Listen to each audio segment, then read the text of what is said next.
संतोषी माता व्रत की पौराणिक कथा के अनुसार एक बार एक बुढ़िया थी। उसके 7 पुत्र थे। 6 कमाने वाले थे और एक निकम्मा था। बुढ़िया माँ 6 पुत्रों की रसोई बनाती, भोजन कराती और उसके पीछे से जो कुछ भी बच जाता वो 7वें को दे देती। 7वां बेटा बहुत भोला भाला था, मन में कुछ भी विचार नहीं करता था। एक दिन अपनी पत्नी से बोला, देखो मेरी माता का मुझ पर कितना प्यार है। तो बहू बोली, क्यों नहीं, सबका जूठा बचा हुआ तुमको जो खिलाती है। तो बेटा बोला, भला ऐसा भी कहीं हो सकता है? मैं जब तक अपनी आंखों से न देखूं मान ही नहीं सकता। बहू ने हंसकर कहा, तुम देख लोगे तब तो मानोगे। और कुछ दिनों के बाद कोई बड़ा त्योहार आया। घर में 7 प्रकार के भोजन और चूरमा के लड्डू बने। वह जांचने को सिरदर्द का बहाना बनाकर पतला कपड़ा सिर पर ओढ़कर रसोई घर में ही सो गया और कपड़े में से सब देखता रहा। 6 भाई भोजन करने के लिए आए। उसने देखा कि माँ ने उनके लिए सुंदर सुंदर आसन बिछाए हैं, 7 तरह की रसोई परोसी है। वह सारे पुत्रों को आग्रह करके जिमाने लगी। 7वां बेटा यह सब देखता रहा। 6 भाई भोजन करके उठे, तब माता ने उनकी जूठी थालियों में से लड्डुओं के टुकड़ों को उठाया और एक लड्डू बनाया। जूठन साफ करके बुढ़िया ने अपने बेटे को पुकारा, उठो बेटा, 6 भाई भोजन करके चले गए, अब तू ही बाकी है, उठना, कब तक खाएगा।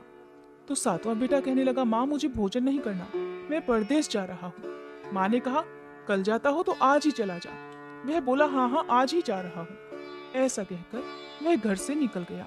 चलते समय उसे अपनी पत्नी की याद आई, तो वह गौशाला में उपले थाप रही अपनी पत्नी के पास जाकर बोला, हम जावे परदेश को आवेंगे कुछ काल, तुम रहियो संतोष से धर्म आपनो पाल।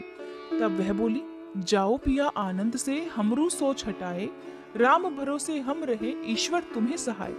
देख निशानी आपकी देखूं धरू में धीर, सुध हमरी मति बिसारियों रखियो मन गंभीर।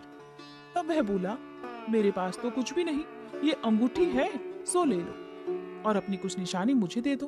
तो पत्नी बोली, मेरे पास क्या है, ये गोबर भरा हाथ है। ऐसा कहकर उसकी पीठ में गोबर के हाथ की थाप उसने लगा दी और 7वां बेटा चल दिया।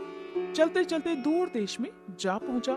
वहां पर एक साहूकार की दुकान थी जिसे एक नौकर की जरूरत थी। तब वह उस लड़के से बोला कि तुम मेरे वहां रह लो। लड़के ने पूछा, तुम मुझे तनख्वाह क्या दोगे? तो साहूकार ने कहा कि काम देखकर दाम मिलेंगे। इस प्रकार साहूकार की नौकरी उस लड़के को मिल गई। अब वह सवेरे 7 बजे से रात तक नौकरी करने लगा। कुछ ही दिनों में दुकान का सारा लेन देन, हिसाब किताब, ग्राहकों को माल बेचना, साहूकार की दुकान का सारा काम वह करने लगा। साहूकार के यहाँ 7-8 नौकर थे। अब वे सब चक्कर खाने लगे कि ये तो बहुत होशियार हो गया है। सेठ ने भी उसका काम देखा तो 3 महीने में उसे अपनी दुकान के आधे मुनाफे का साझीदार बना लिया। वह 12 वर्ष में ही नामी सेठ बन गया। साहूकार मालिक सारा कारोबार उस पर छोड़कर एक बार बाहर चला गया।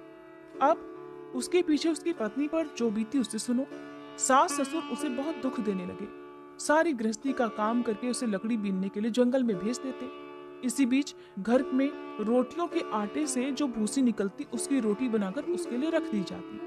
फूटे नारियल के खोपरे में पानी भर दिया जाता। इस तरह उसके दिन बीत रहे थे। एक दिन छोटी बहू लकड़ी लेने जा रही थी कि रास्ते में बहुत सी महिलाएं संतोषी माता का व्रत करती दिखाई दी। वह वहां खड़ी होकर कथा सुनकर बोली कि बहन, तुम यह किस देवता का व्रत कर रही हो और इसे करने से क्या फल मिलता है?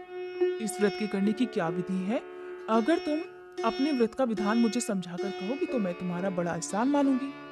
तब उनमें से एक स्त्री बोली कि सुनो बहन, ये संतोषी माता का व्रत है। इसके करने से निर्धनता दरिद्रता का नाश हो जाता है, घर में लक्ष्मी जी आती है, मन की चिंता दूर हो जाती है, घर में सुख होने से मन को प्रसन्नता और शांति मिलती है, निसंतानों को संतान मिलती है, पति यदि बाहर गया हो तो जल्दी वापस आ जाता है, कुंवारी कन्या को अच्छा वर मिलता है, राज द्वारे में बहुत दिनों से मुकदमा चलता हो तो खत्म हो जाता है, सभी तरह की सुख शांति होती है, घर में धन जमा होकर पैसा जायदाद का लाभ होता है, रोग दूर हो जाता है और जो कुछ भी मन में कामना हो वह सब इस व्रत की कृपा से पूरी हो जाती है। इसमें बिल्कुल भी संदेह नहीं। तो वह पूछने लगी कि बहन, ये व्रत कैसे किया जाता है, ये भी बताओ तो बड़ी कृपा होगी। तब वह स्त्री कहने लगी, 1.25 रुपए का गुड़ चना लेना, इच्छा हो तो 5.25 रुपए का लेना या 11.25 का भी ले सकती हो। बिना परेशानी, श्रद्धा और प्रेम से जितना बन सके सवाया लेना। 1.25 रुपए से 5.25 रुपए और इससे भी ज्यादा शक्ति और भक्ति के अनुसार लेना। हर शुक्रवार को निराहार रहकर कथा कहना सुनना। इसके बीच में क्रम टूटे नहीं, लगातार नियम का पालन करना। सुनने वाला कोई ना मिले तो घी का दीपक जलाकर उसके आगे जल के पात्र को रखकर अपनी कथा कहना, परंतु नियम नहीं टूटना चाहिए। जब तक कि मनोकामना पूर्ण ना हो जाए नियम का पालन करना, और मनोकामना पूर्ण हो जाने पर ही व्रत का उद्यापन करना, बीच में मत करना। उद्यापन में 2.5 सेर आटे का खाजा और इसी हिसाब से खीर और चने का साग बनाना, 8 लड़कों को भोजन कराना, जहां तक मिले देवर जेठ भाई बंधु या परिवार के लड़के को ही लेना, ना मिले तो रिश्तेदार और पड़ोसियों के लड़के बुलवाना, उन्हें भोजन कराना, यथाशक्ति दक्षिणा देकर माता का नियम पूरा करना। उस दिन घर में कोई खटाई न खाए। यह सुनकर छोटी बहू वापस घर को चल दी। रास्ते में लकड़ी के बोझ को बेच दिया और उन पैसों से गुड़ और चना लेकर संतोषी माता के व्रत की तैयारी करके आगे चली। सामने मंदिर देखकर पूछने लगी, ये मंदिर किसका है? सब कहने लगे, संतोषी माता का मंदिर है। यह सुनकर माता के मंदिर में जाकर वह माता के चरणों में लौटने लगी। दीन होकर विनती करने लगी कि माँ, मैं तो निपट मूर्ख हूँ, व्रत के कुछ भी नियम नहीं जानती, मैं बहुत दुखी हूँ माँ। हे माँ जगत जननी, मेरा दुख दूर करो, मैं तुम्हारी शरण में हूँ। उसकी दयनीय दशा को देखकर संतोषी माता को उस पर दया आ गई। एक शुक्रवार बीता ही था कि दूसरे शुक्रवार को ही उसके पति का पत्र आ गया और तीसरे को उसका भेजा हुआ पैसा भी आ पहुंचा। ये देखकर जेठानी मुंह सिकोड़ने लगी कि इतने दिनों में पैसा आया है तो इसमें क्या बढ़ाई है। लड़के ताने देने लगे कि काकी के पास अब पत्र आने लगे, रुपया आने लगा, अब तो काकी की खातिर बढ़ेगी, अब तो काकी बुलाने से भी नहीं बोलेगी। बेचारी बड़ी सरलता से कहती कि भैया पत्र आवे रुपया आवे तो हम सबके लिए अच्छा है। ऐसा कहकर आंखों में आंसू भरकर संतोषी माता के मंदिर में आकर माँ के चरणों में गिरकर रोने लगती। माँ, मैंने तुमसे पैसा नहीं मांगा, मुझे पैसे से भला क्या काम, मुझे तो अपने सुहाग से मतलब है, मैं तो अपने पति के दर्शन और सेवा मांगती हूँ। तब माँ ने प्रसन्न होकर कहा, जा बेटी, तेरा पति भी आएगा। यह सुनकर खुशी से बावली होकर वह घर में जाकर अपने काम करने लगी। अब संतोषी माँ विचार करने लगी कि इस भोली पुत्री से मैंने कह तो दिया कि तेरा पति आएगा, पर आएगा कहाँ से? वह तो सपने में भी इसे याद नहीं करता। उसे याद दिलाने के लिए मुझे उसके पास जाना पड़ेगा। इस तरह माता बुढ़िया के बेटे के स्वप्न में प्रकट होकर कहने लगी, साहूकार के बेटे, सोता है या जागता है? तो वह बोला, माँ, सोता भी नहीं हूँ, जागता भी नहीं हूँ, बीच में ही हूँ, कहो क्या आज्ञा है? तो माँ कहने लगी, तेरा घर बार कुछ है या नहीं? तो वह बोला, मेरा सब कुछ है माँ, माँ बाप भाई बहन बहू, क्या कमी है? तो माँ कहने लगी, भोले पुत्र, तेरी पत्नी वहाँ तेरे घर में घोर कष्ट उठा रही है, तेरे माँ बाप उसे बहुत दुख दे रहे हैं, वह तेरे लिए तरस रही है, तो उसकी सुध क्यों नहीं लेता? तो वह बोला, माँ, ये तो मुझे भी पता है, परंतु मैं जाऊं तो जाऊं कैसे? परदेश की बात है, लेन देन का कोई हिसाब नहीं, कोई जाने का रास्ता नजर नहीं आता, कैसे सेठ जी की दुकान छोड़कर चला जाऊं? तो माँ कहने लगी, मेरी बात मान, सवेरे नहा धोकर संतोषी माता का नाम ले, घी का दीपक जला, दंडवत कर दुकान पर जाकर बैठना, देखते देखते तेरा सब लेन देन चुकता हो जाएगा, जमा माल बिक जाएगा, सांझ होते होते धन का ढेर लग जाएगा। सुबह जल्दी उठकर उस लड़के ने अपने सपने की बात सबसे कही। सबने उसकी बात अनसुनी करके मजाक उड़ाना शुरू कर दिया, कहीं सपने भी सच होते हैं क्या? तब एक बूढ़ा बोला, देख भाई, मेरी बात मान, इस प्रकार साच झूठ करने के बदले देवता ने जैसा कहा है वैसा ही करने में तेरा क्या जाता है?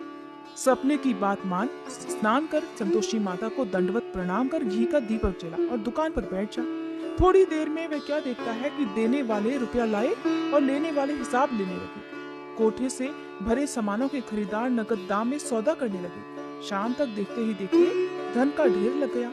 माता का चमत्कार देखकर वह प्रसन्न होकर मन में माता का नाम लेकर घर जाने के लिए तैयार होने लगा। गहना कपड़ा खरीदने लगा और वहाँ के काम से निपटकर वह घर जाने को तैयार हुआ। वहाँ बेचारी पत्नी जंगल में लकड़ी लेने जा रही थी। लौटते समय माँ के मंदिर में विश्राम कर रही थी। वह तो उसका रोजाना रुकने का स्थान था। मंदिर में आराम करते करते दूर से धूल उड़ती देखकर वह माता से पूछने लगी, माँ, ये धूल कैसी उड़ रही है? तो माँ कहने लगी, पुत्री, तेरा पति आ रहा है, अब तू ऐसा कर, लकड़ियों के 3 बोझ बना ले, एक नदी के किनारे रख, दूसरा मेरे मंदिर में और तीसरा अपने सिर पर रख ले। तेरे पति को लकड़ी का गट्ठा देखकर मोह पैदा होगा, वह वहाँ रुकेगा, नाश्ता पानी बना खाकर माँ से मिलने जाएगा। तब तू लकड़ियों का बोझ उतार कर घर जाना और बीच चौराहे में गट्ठर डालकर 3 आवाजें जोर से लगाना, लो सासू जी, लकड़ियों का गट्ठा लो, भूसी की रोटी दो, नारियल के खोपरे में पानी दो, आज घर में कौन मेहमान आया है? माँ की बात सुनकर बहू बहुत अच्छा। ऐसा कहकर बड़ी प्रसन्न होकर लकड़ियों के 3 गट्ठर ले आई। एक नदी के तट पर रखा, एक माँ संतोषी के मंदिर में रखा। इतने में ही एक मुसाफिर वहां आ पहुंचा। सूखी लकड़ियां देखकर उसकी इच्छा हुई कि अब यहीं विश्राम करे और भोजन बना खाकर गांव जाए। इस प्रकार भोजन बनाकर वह वहीं विश्राम करने लगा। उसके बाद गांव को गया, सबसे बड़े प्रेम से मिला। उसी समय बहू सिर पर लकड़ी का गट्ठा लिए वहां पहुंच गई। लकड़ी का भारी बोझ आंगन में डालकर उसने जोर से 3 आवाजें दी। लो सासू जी, लकड़ी का गट्ठा लो, भूसी की रोटी दो, नारियल के खोपरे में पानी दो, आज कौन मेहमान आया है। ये सुनकर सास बाहर आकर अपने द्वारा दिए हुए सभी कष्टों को भुलाने के लिए कहने लगी कि बहू, ऐसा क्यों कहती हो, तेरा पति ही तो आया है। आ बैठ, मीठा भात खा, भोजन कर, कपड़े गहने पहन। इतने में आवाज सुनकर उसका पति बाहर आ गया और अंगूठी देखकर व्याकुल होकर माँ से पूछने लगा कि माँ ये कौन है। तो माँ कहने लगी कि बेटा ये तो तेरी पत्नी है। आज 12 वर्ष हो गए जब तू घर से गया है, तब से सारे गांव में जानवर की तरह भटकती फिर रही है। काम काज घर का कुछ भी नहीं करती, 4 समय यहाँ आकर खा लेती है। अब तुझे देखकर भूसी की रोटी और नारियल के खोपरे में पानी मांग रही है। यह सब सुनकर वह लज्जित हुआ बोला, माँ ठीक है, मैं इसे भी देख रहा हूँ और अब तुम्हें भी देखा है। अब मुझे दूसरे घर की चाबी दो तो वहाँ जाकर रहो। माँ बोली ठीक है बेटा, जैसी तेरी मर्जी। ऐसा कहकर चाबी का गुच्छा उसने पटक दिया। उसने चाबी ली, दूसरे कमरे में जो तीसरी मंजिल के ऊपर था खोलकर सारा सामान वहाँ रख दिया। एक दिन में ही वहाँ राजा के महल जैसा ठाट बाट बन गया। अब क्या था, ये दोनों पति पत्नी वहाँ सुखपूर्वक रहने लगे। इतने में अगला शुक्रवार आया। पत्नी ने अपने पति से कहा कि मुझे माता के व्रत का उद्यापन करना है। पति कहने लगा, बहुत अच्छा, खुशी से करो। वह तुरंत ही उद्यापन करने की तैयारी करने लगी। जेठ के लड़कों को भोजन करने के लिए कहने गई तो जिठानी ने अपने बच्चों को भेजने के लिए